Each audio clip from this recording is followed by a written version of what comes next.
নমস্কার, public news next চ্যানেলে আপনাদের জানাই স্বাগতম। সংবাদ পড়ছি আমি পল্লবী।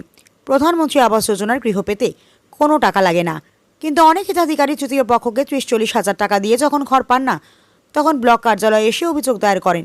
প্রধানমন্ত্রী আবাস যোজনার বিভিন্ন অভিযোগ নিয়ে বুধবার কিছু পঞ্চায়েত কর্তা ও হিতাধিকারীরা নরসিংপুর ব্লক কার্যালয়ে গেলে এভাবেই কথাগুলো বলে নরসিংপুর উন্নয়ন খণ্ডের প্রধানমন্ত্রী আবাস যোজনার MIS ম্যানেজার রানা দাস। এদিন যে কোনো অভিযোগ নিয়ে হিতাধিকারীদের ব্লকে আসার আহ্বান জানান রানা দাস। বিস্তারিত দেখতে থাকুন পাবলিক নিউজ নেক্সট চ্যানেলের ক্যামেরায়। বলেন দাদা। ঠিক আছে, নমস্কার। আমরা ধলাই নরসিংপুর ডেভেলপমেন্ট ব্লকের তরফ থেকে বলছি। আজকে একটা প্রতিনিধি দল এখানে আমরা শ্যামাচরণপুর শেওড়াতল জেলা পরিষদের পক্ষ থেকে জেলা পরিষদ প্রতিনিধি এবং আমাদের এপি বা আমাদের শ্যামাচরণপুর জিপির সভাপতি তারা এখানে এসেছেন এবং কয়েকজন ভুক্তভোগী বেনিফিশিয়ারি আমরা এখানে আজকে এসেছেন যে তারা কিছু সমস্যা নিয়ে। ঠিক আছে, আমরা সবারই একটা ভালো একটা মেসেজ দিতে চাই। দেখো, আমরা যে কোনো একটা সমস্যা হলে যে অফিস থেকে পরিচালনা হয়, ধরো অফিসে আসতে লাগে, মানুষে কি করে ইন্টারনালি জিপিতে তারা নিজে নিজে বুঝাবুঝি করে, মেম্বার হোক বা যে হোক তার লগে বুঝাবুঝি করিয়া থার্ড পক্ষের লগে বুঝাবুঝি করিয়া পয়সার লেনদেন করে কিছু করে 40,000, 30,000, 50,000 দেওয়ার পরে আমরা এখানে আসে যে আমরা পয়সা দিয়ে দিছি, আমরা এই কাজটা হয়েছে না, বা নিউজ করে। আর আমরা নিউজ তারাও আমরা বলতে চাই একটা কথা, নিউজ করো। নিউজ হচ্ছে চতুর্থ স্তম্ভ সংবিধানের, নিউজ ভালো করে করো, কিন্তু যেটা প্রকৃত নিউজ আছে ওইটা বাইরে আসতে লাগে। যেরকম আমরা দুইটা নিউজ পাইছি ভাগাবাজার থেকে।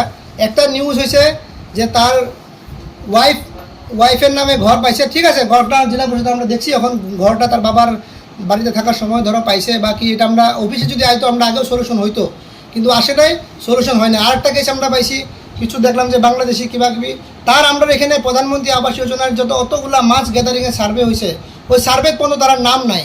তো নাম যদি সার্ভেতে না থাকে, আপনার নাম যদি সার্ভেতে না উঠাও, তাহলে ঘর কোনো পদ্ধতি পাওয়া সম্ভব না। ঠিক আছে, তো সবারই একটা আমরা হাত জোর করে রিকোয়েস্ট করবো। আর গৃহদাতারা আমরা বলবো, দেখছো প্রত্যেকটা যেরকম পিদিস দেওয়া হোক, নিজের সমাজন পরিচিতিতে নিজে নিজে ভিজিট করেন। গৃহাজ দেওয়া হোক, আগামীতে কত এরকম র্যালি করছে, কত অ্যানাউন্সমেন্ট করছে, কত সভা করছে, যাতে মানুষগুলা সচেতন হয়। আমরাও বলবো সচেতন হও। আরও ঠাট পৈক করে 30,000, 20,000, 50,000 দিয়া ভুক্তভোগী হয়েও না, নিজে অফিস মুখা হও। অফিস সামনেও আছে, 30 টাকা 20 টাকা অটো দিলে নরসিংপুর আসা যায়। কোনো সমস্যা হলে ব্লকে আসো, আমরা পুরা ট্রাই করবো সলিউশন করার।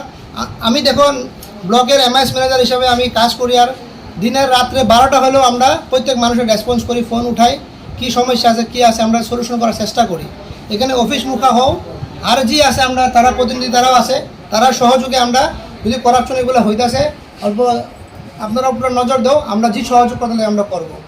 এটুকু আমার কইতে লাগে, খালি মানুষ অফিসমুখী হইতে লাগে, আর অফিসের কী সমস্যা আছে তখন আমরা দেখব। আপনার নেম এন্ড ডেজিগনেশনটা বলবেন একটু। আমার নাম রানা দাস, আমি ব্লক MIS ম্যানেজার, প্রধানমন্ত্রী আবাস যোজনার নরসিংপুর ব্লকে আছি।